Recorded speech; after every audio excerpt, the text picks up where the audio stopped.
Hey, I'm Tier. I'm Juanita, And I'm Adriana. and we're going to cover the topic on our experiences as young moms.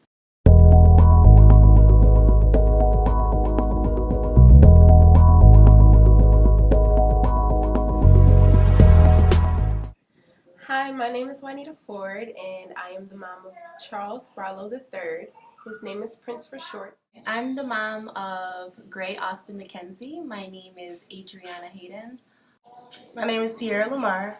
My son name is AJ, also known as Anthony.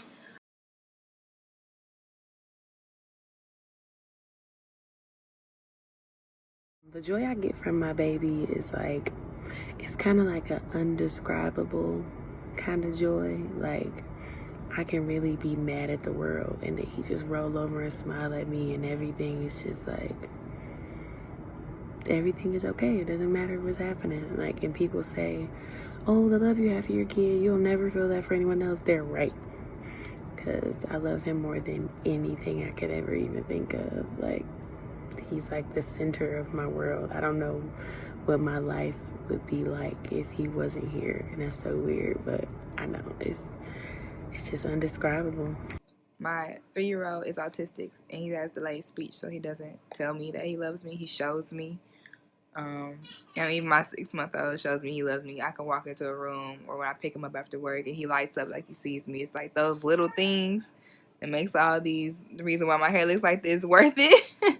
It's really unexplainable. Like, yes, hard being a mom, yes, trying, and you always feel like you're tired or whatever, but looking at that little person that you created, it's just like, wow, like, I really made you from scratch. And my daughter is literally the perfect mix of me and her father, like, personality wise, looks wise, even though everybody say she looks just like her daddy, whatever. I put in work on that.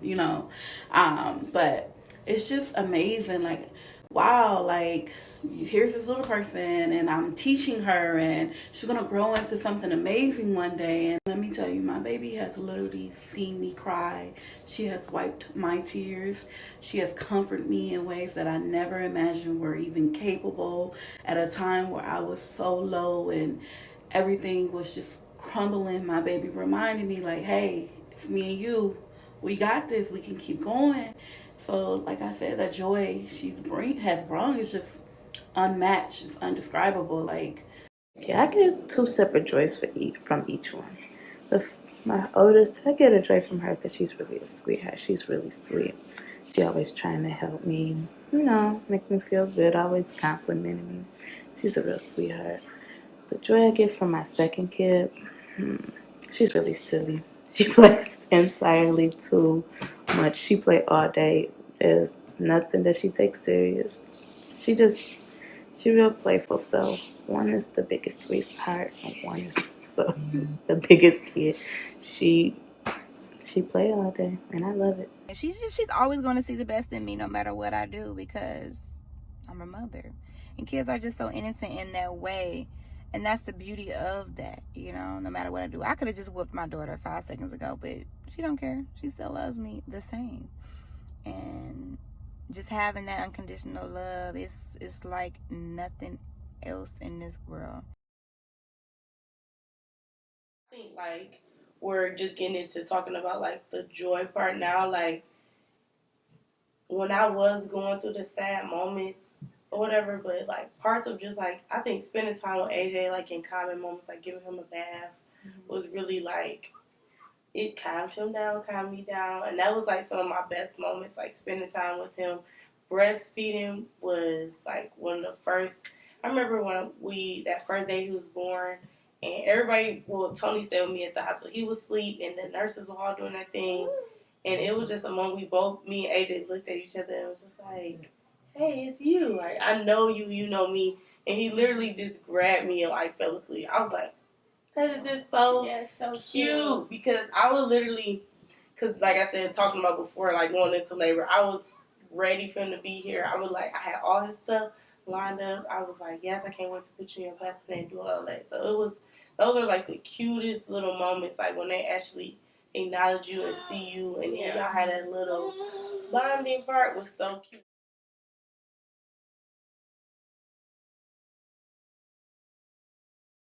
Co-parenting has been a journey is the only way I can describe it. After 3 years, we're finally trying to get on a decent level playing field. It's hard dealing with emotions because clearly, so everybody doesn't just have a baby with somebody they don't know. Feelings there, was there. So it's not just always easy. But so far, we've been doing decent. We keep it cordial for the kids, and we're just doing what we're supposed to do. Unfortunately, my daughter's father was killed about 2 weeks before her first birthday, so he's not here with us. So I am a single mom for, I guess, for the most part. But his father, his mother, his family have been very supportive. Majority of the time, Ava is with me. She lives with me. I take care of her, but they do watch her. They keep her and my mom as well. So, we make it happen. It takes a village, and I have a village, so. There isn't one. I'm the mama and the daddy for right now. You'll get it together one day. I wish the circumstances were different and she had both parents involved, but she does not. So it is just me rocking out, doing the best I can do as a mom, just doing the best, raising literally my mini me. She's just like me, just mini form. No. So to get into co-parenting, me and AJ's dad is currently not together. We have been working up for like 8 months now. So really, we just kind of really started on co-parenting because we were all in one household before and worked on like our own schedule. But now just breaking off into like routine is a little bit difficult right now, especially for the both of us. We're in the process of moving, so we just try to get on one accord when it comes to who's going to have him during what times. And then, honestly, we're still working on trying to get the structure on, like, how we want to, I guess, raise him. And, like, so right now we're working on, let's just say, the thing we're doing now is, like, transitioning him off of, like, his sippy cup to actual more, I'm going to say a big boy cup type of thing. So when we discuss that, we have to make sure for me, like, if whatever happens at my house have to happen at your house, too, because that's going to interrupt the process of him, transitioning. So that's the way I kind of want to take it for anything we do, that we both on the same accord, because, I mean, I don't know, people are determined like you're cut from a different cloth. I just want to make sure we're on the same plan, the same cloth, the same everything, because I don't want him to be confused or act one way around me and act a different way around him. So that's just like my major thing, especially since we're not together. And just to comment on, I try to not be a stereotypical like baby mama, because I don't even call him that's my baby daddy. I say that he's more so the father of my child. I try not to, bring whatever animosity that came in between the relationship around our kid, because they're the innocent one in the situation. So when it comes to what we communicate, it's strictly about AJ.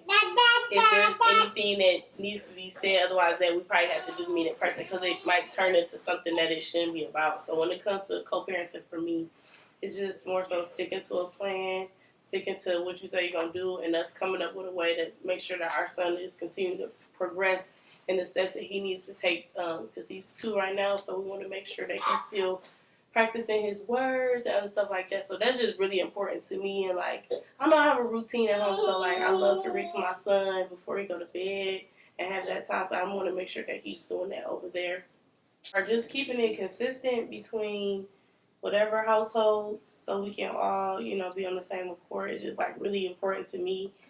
And I mean, the other thing, like, basically about co-parenting, since we're not together, is just really making sure that we don't, like, really argue too much in front of the kid and, like, stuff like that. Because just, like, knowing the side effects that has on the child. Like, I was raised in a single-family household. So, like, I lived with my mom and my dad. So I never really experienced what it's like to, like, live in 2 separate households, I guess. So for me, it's a learning experience. I really don't know. I guess from now on, it's going to be a learning experience, because he's the same way. Like, his parents were together his whole life. So And it really wasn't until recently my parents got divorced and they live in a separate household. But that's now that I'm in like my 20s, not when I was a kid. So it's just a different experience. But I just want to make sure there's love on both sides and we just keep whatever we have going on, like as far as our problems, whatever, away from AJ. Really, that's my whole goal with that. Yeah, that's pretty much it, really. It can be hard. It's frustrating because I feel like as a woman, like I automatically just have been the one to really step up as being a mother first. Like, because I carried him. So, like, I just was, soon I found I was pregnant, I'm like, oh, yep, gotta start doing this planning, doing all this other stuff where I feel like sometimes there's a little delay for dad, depending on the dad, because all guys are different. So, you know, with him, I feel like it took him a little time to jump into the world, and he's still learning. Like, I do think AJ is mama's boy, so, like, sometimes it's hard to leave him because he wants to be with me, but, you know, making sure that they have their father sometimes is really important because I can't raise a boy, like, to be a man. Like, that's not my job. My job is to give him the nurturing and teach him everything that I know, but, like, as far as to be a man, that's his dad's job, and I just hope that and pray that he steps up to the plate and wants to do it. I'm not saying he's not. I'm just saying I hope he continue on, you know, to do that. And that's pretty much it for me as far as co-parenting goes. Just keeping on the same thing, same track.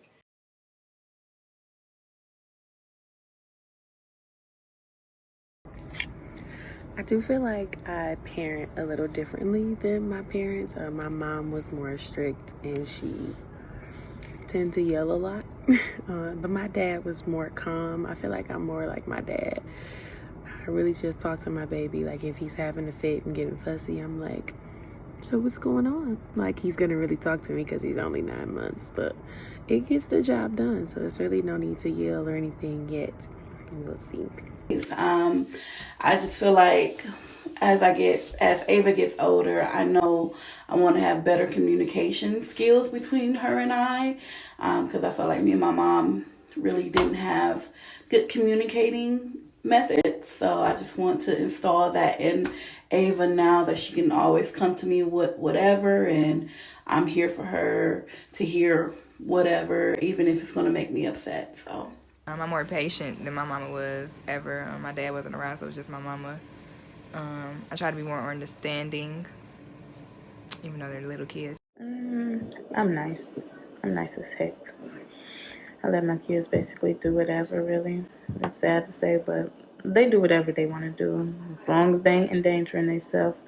I don't really tell them no.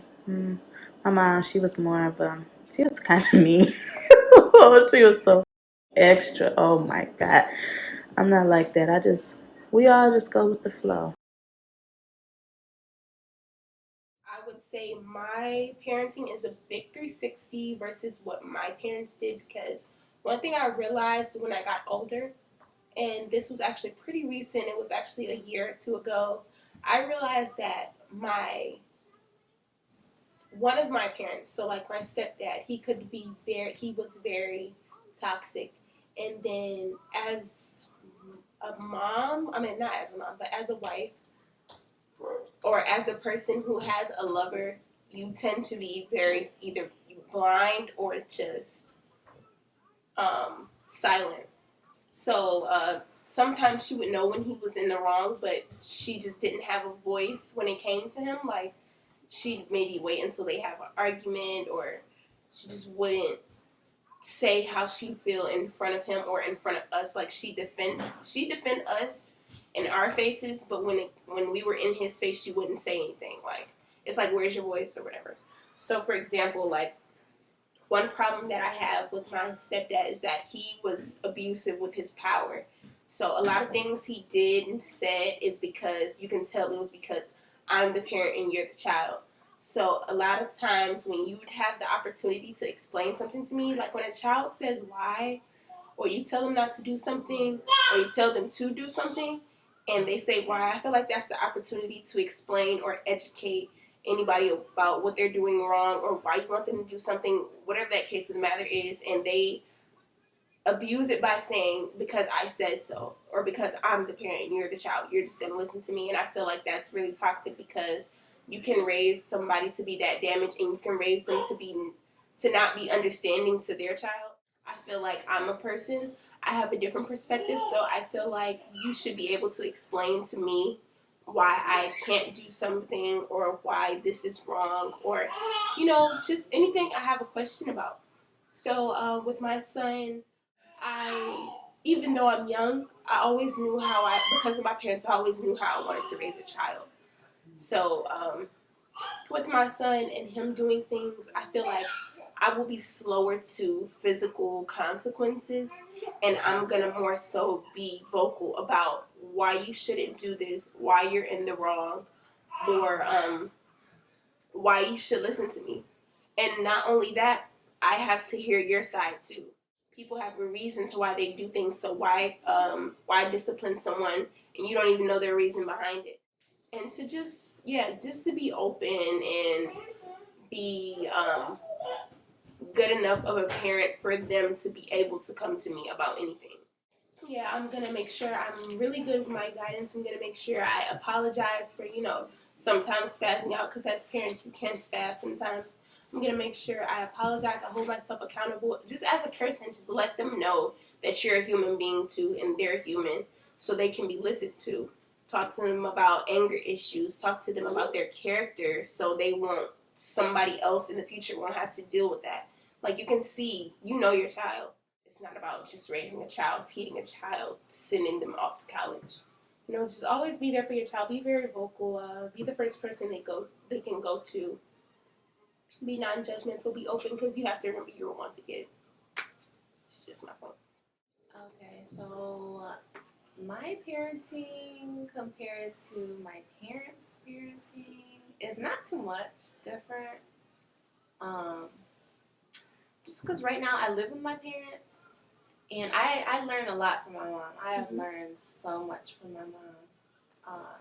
She teaches me every single day.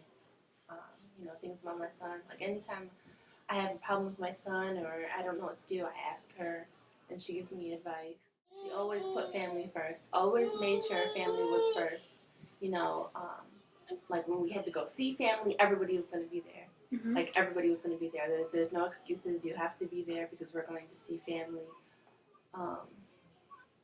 And she just really made sure that, like, we were, like, all one, like, connected as a family.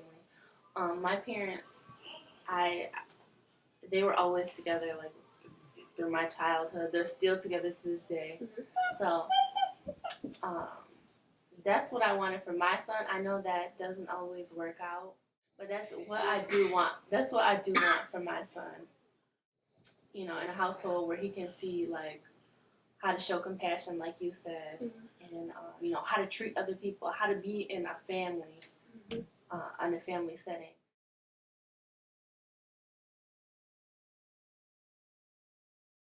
So advice for new moms, like, I would definitely say do all your research that you can, because there's going to become times from pregnancy to after you had a baby where you like, oh my God, what is that? And I think, what was the book you were saying your grandma got you? What to Expect When You're I wish I got that book. Somebody told me to get that book, and I really wish I would have got it. It covered everything up till you're like 3 months postpartum. Literally. And I feel like I was Googling stuff, and if I would have had that book, I feel like I would have been a little bit more in tune, because you still going to do your extra research anyway. But I definitely would say do your research. Finding the right doctor is really, really important, because my doctor, I knew her since I came out of college, and I was going to her regularly for checkups anyway. So for me, I didn't have to think twice about who I was going to have, because I trust her with my body. If I trust you with my body, and then the process with that, she's very knowledgeable.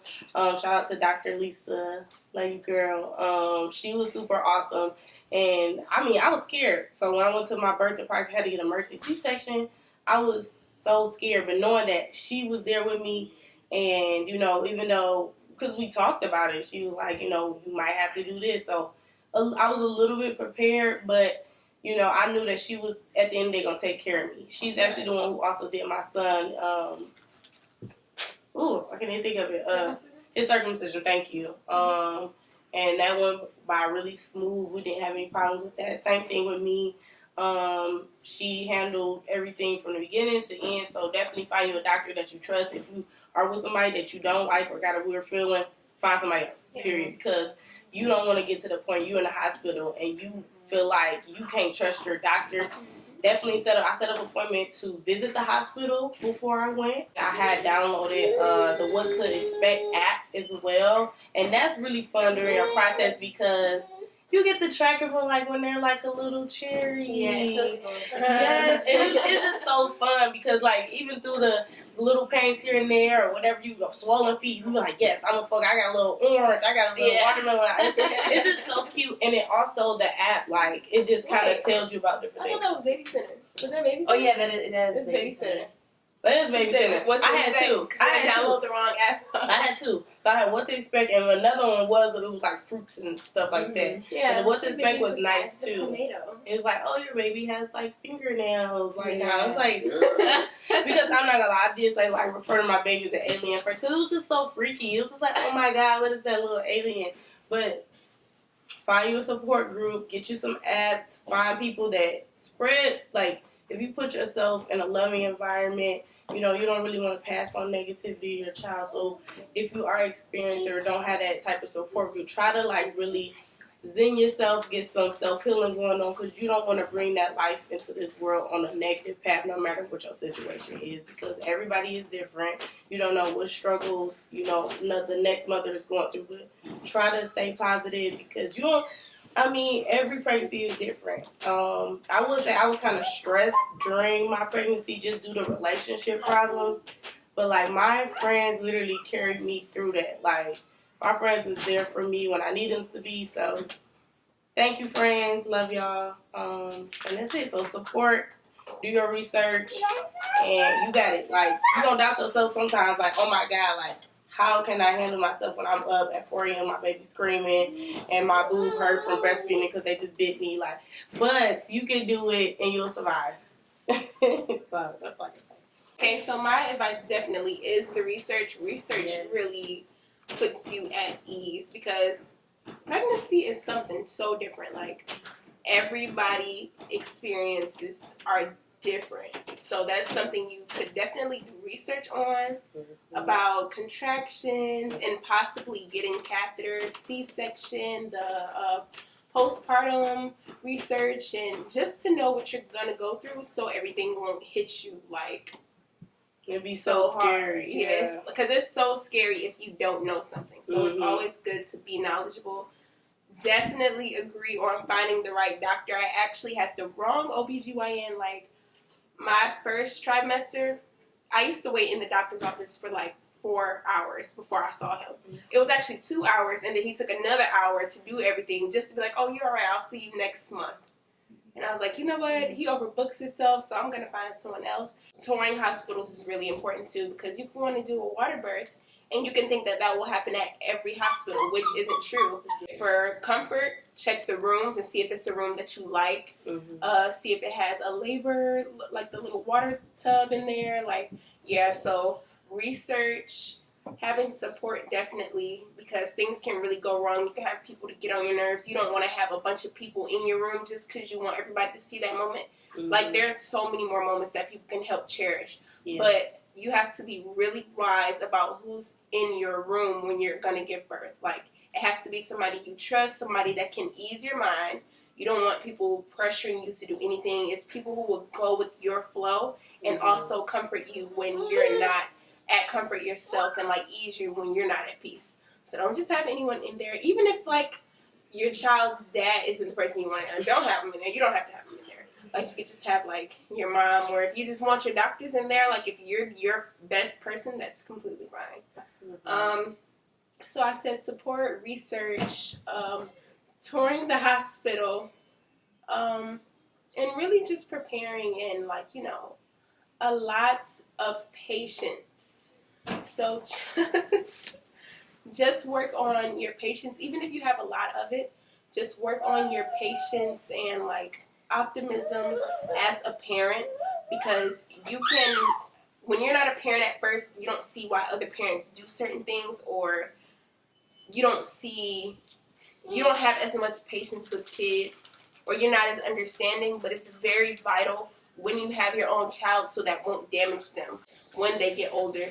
Abuse of your power, just because you're a parent don't mean you're always right. So being able to understand and listen to the other kids,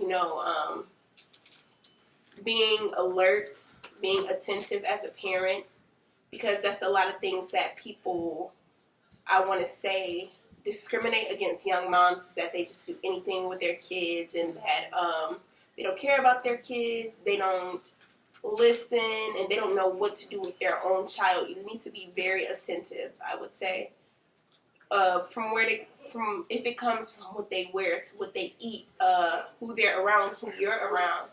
So just be really wise about how you raise your child. You have to understand that you were once a child, and you have to understand that the things you did, you didn't see wrong in. So instead of like just punishing your child, you can just explain to them what is and isn't right. You have to help them comprehend. So that falls under the category of patience. So just have a lot of patience, be really understanding, let your child know constantly and every day that you love them. Show your love, take your kids places, like to the zoo, take them outside, let them around other kids, read to them, just do a lot of things that you wish you would have had, like, as a child. Even if you did have it, just make sure, the life that you brought into this world is really taken care of, So, yep, that's my advice. Adriana? For me, my advice would be, like you guys said, do your research, download whatever apps, get whatever book, read as much as you want. Like, you can never be too prepared to have a child, like, ever. Because you're going to go through the process expecting one thing, and you're going to get another. So doing your research is very important, but at the same time, you got to know, like, yeah, you have a plan. Yeah, you want to do it this way. You have steps you want to take, but it's not going to go like that. You can plan to breastfeed, and it's not going to go like that. Every baby is different. Every mom is different. Every experience is different. Do research on things like postpartum depression, because that's one thing with me. I have postpartum depression. Right now, I see a therapist, and I'm on medication just because, like, it got so bad after I had